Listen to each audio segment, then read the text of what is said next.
Now, when it comes to washing starter locks, contrary to popular belief, prolonging washing your hair for the first time can actually be more detrimental than it can actually be helpful.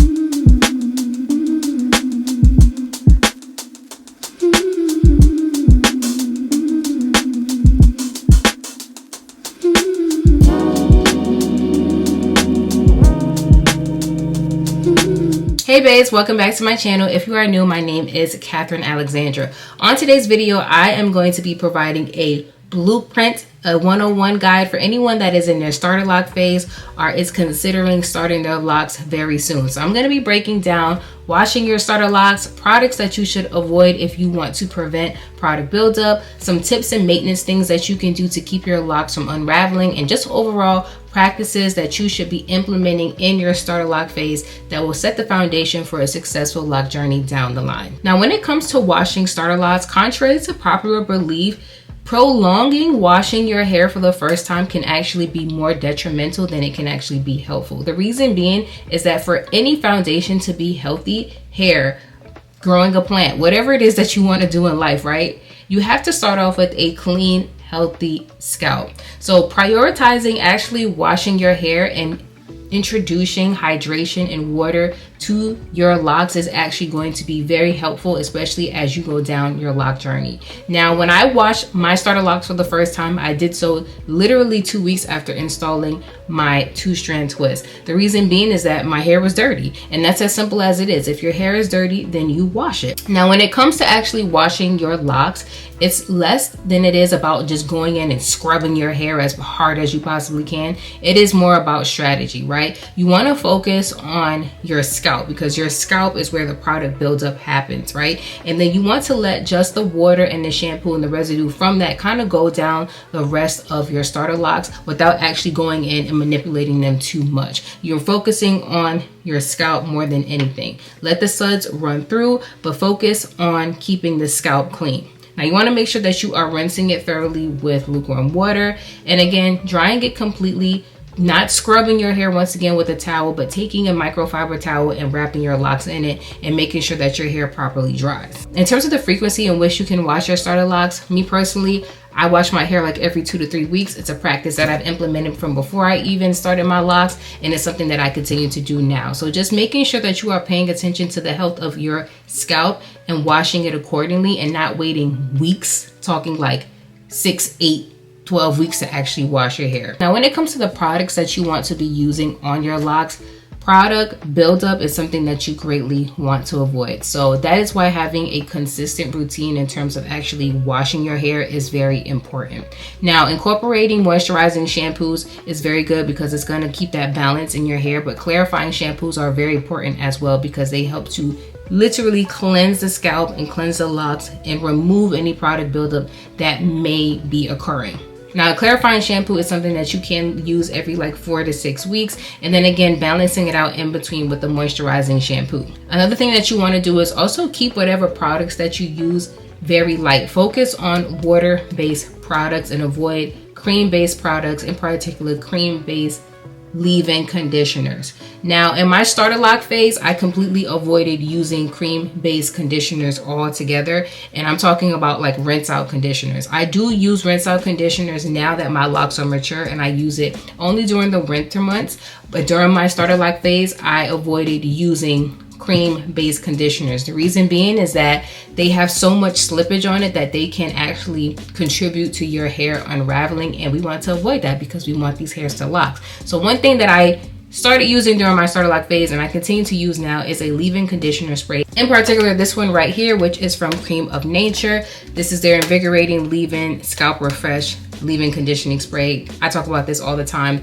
Use it during my starter lock phase. It's a great product because it is a light mist, but it's still going to give you that leave-in conditioner spray, but it's water-based. It is not a cream-based product whatsoever, so you don't have to worry about detangling or unraveling with this. Other products that you can use to keep your starter locks hydrated is rose water spray, and of course just a spray bottle filled with water. And then you want to go in with light oils to kind of seal that moisture in. So when it comes to the oils that are used on starter locks, you want to be mindful of of using oils that are actually going to be productive for the overall health of your scalp without actually contributing to product buildup. So some of my favorite oils to use on my starter locks, and I actually still use it to this day: jojoba oil, sweet almond oil, castor oil, although it is very thick, but I do dilute it with a lighter oil like the jojoba. And I also like to use tea tree oil to kind of help balance out the itchy scalp that you may be experiencing during that starter lock phase. It has amazing antifungal properties, anti-inflammatory properties. Eucalyptus oil is also very good to use as well. And the eucalyptus and the tea tree oil are your essential oils, so they are very, very potent. So again, you would want to make sure that you are diluting those out with your carrier oils, which will be like your jojoba, your sweet almond oil. Grapeseed oil is also very good to use, but some people do have an allergy. So definitely just explore using lighter oils and then kind of incorporating those essential oils like the tea tree and the eucalyptus to kind of address any scalp issues that you may be having. Let's say there's a bit of itchiness going on, just to keep it overall healthy balance. Another thing that you want to be mindful of using is the lock gels that you use and the edge control gels that you use. And I use lock gels, been doing so since my starter lock days, even edge control, but I try to be very, very mindful when it comes to these products. So the lock gels that I do use, again, look for the ingredients and look for things that have like oils in the first couple ingredients, and also water as well, because that is going to prevent product buildup. Stay away from waxes, beeswax, and all those things, because those just tend to sit on the actual hair, and then over time those will contribute to product buildup. Now when it comes to edge control, I do use it. I try to only really use it when I need it, usually going towards the times. Now when it comes to edge control, I use it, and it's something that I've always been using, but what I do is that I actually rinse out the edge control whenever I go in the shower. So I'll have my shower cap on, but I'll leave like my hairline in the front out, and I'll just allow the water to run on it and kind of massage it and let some of that product build up from the edge control kind of wash away. Because a lot of these edge controls, if you're not mindful of the ingredients, some of them do actually contain like alcohols in there that can be very drying, and just other products that can lead to build up down the line. Now, not all edge controls work for me, so the ones that do work, they tend to have like that extra hold to it, but those can actually be a huge contributor to product buildup. So again, just being mindful of the use of it, and then also just rinsing it out when you can. Also, in addition to being mindful of cream-based leave-in conditioners and waxes, is also butters. I do not use shea butter on my hair at all anymore. I know some people do use shea butter on their locks, but I personally am, again, just trying to avoid product buildup down the line. So keeping it light is what's always going to be your best friend. Light mist, light oils, light gels, and light edge controls. And when it comes to actually like your weekly maintenance, when it comes to your locks, I always say less is more.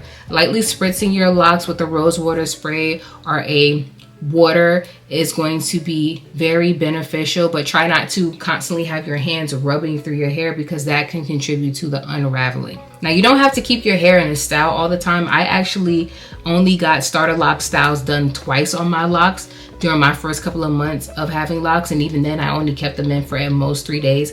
I actually wore my hair down the majority of the time, and it's something that I still do to this day. So styling is not necessary during your locks, especially during your starter lock phase. But for some people it can be beneficial in terms of forcing them to keep their hands out of their hair. But also be mindful that with lock styling, if it's done too tightly and if it's kept in for too long, that tension on the scalp can eventually wear down over time and be a factor towards thinning and breakage. So with anything in life, you have to have a good balance, but don't feel confined or constricted to actually having to keep your hair in a lock style all the time, because it really is not necessary. As long as you are not taking a comb or a brush and detangling your hair is going to lock over time.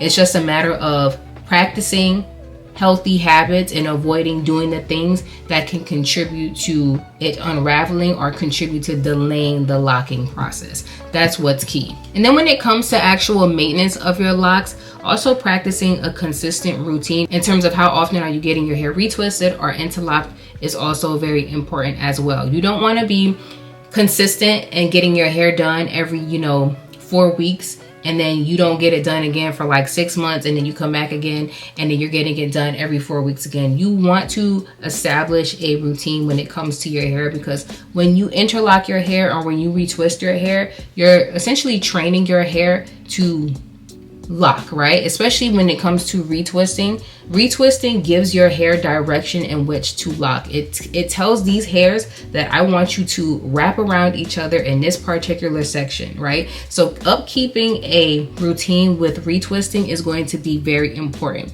especially during those starter lock months. It is recommended that you go and get your hair retwisted every 4 weeks, right? If you're doing interlocking method, that is every 6 to 8 weeks, right? But as your locks mature over time, some people do prolong that, but in those beginning stages, you want to train your hair to give it direction as to how it's going to lock, the direction that it's going to lock. Now, when it comes to lifestyle adjustment, when it comes to locks, understand that as the seasons change, so are your locks. And I mean, during the summertime when there's humidity outside, frizz is going to happen, and embrace the frizz. Frizz and humidity is actually, as much as we hate the shrinkage that comes with it, humidity actually helps to add moisture back into your hair, right? So frizz is unfortunately a result of that because of our hair type and texture. But honestly, frizz is something that you're going to experience throughout your entire journey, whether you have starter locks or mature locks. So that's something to definitely get your mindset prepared for during the starter lock phase. When it comes during the winter months, be mindful of one, how dry the air can be. I know for me personally, I was born and raised in New York, and the wintertime can be very brutal on my hair. Be very, very mindful of staying on top of your hydration, making sure that you're not only spritzing your hair with water or rose water, but also following up with oils to seal it in, making sure that you're using moisturizing shampoos to kind of add that moisture back into your hair at all times. If you're somebody that likes to work out, also be mindful of the amount of sweat that you accumulate on your scalp. You want to make sure that you're keeping your scalp clean, but you know, we can't wash our hair every single day. So I definitely encourage that after you work out, that you let your roots dry completely, and then you go ahead and tie it down with the scarf, because what that's going to do is force any frizzy flyaway hairs to then lay down, and eventually again give them direction to lay down going towards these locks in this area. When it comes to your starter lock phase, like I always say, less is more, but being prepared is what's going to help you stick through the entire journey, okay? And when having locks, it is a learning curve. A lot of the practices that I do, that I had implemented during my starter lock phase, is things that I still implement now. I may not have to be as mindful when I'm washing my hair because unraveling isn't a thing, but I still have to stay on top of my maintenance routine. I still have to stay on top of washing my hair, keeping it hydrated, oiling it, right? I still have to stay on top of my retwist schedule, which I normally retwist my hair like every 4 to 5 weeks still. I have very, fine hair in certain areas that cannot withstand prolonged periods of maintenance not being done. So I have to stick to my maintenance routine in terms of retwisting my hair. I wash my hair every 2 weeks. I retwist every 4 weeks. Throughout the week, I lightly mist with water or rose water, and then I'll use an oil like once a week on my hair, and then I go from there. But a lot of the practices that you start early on with your starter lock journey is things that are going to be taken with you throughout the journey. But being prepared is what's going to keep you consistent through it all, okay? So if you enjoyed today's video, definitely go ahead and give it a thumbs up. Show some love in the comments below. Hit the subscribe button, and I will see you in the next video. Bye-bye.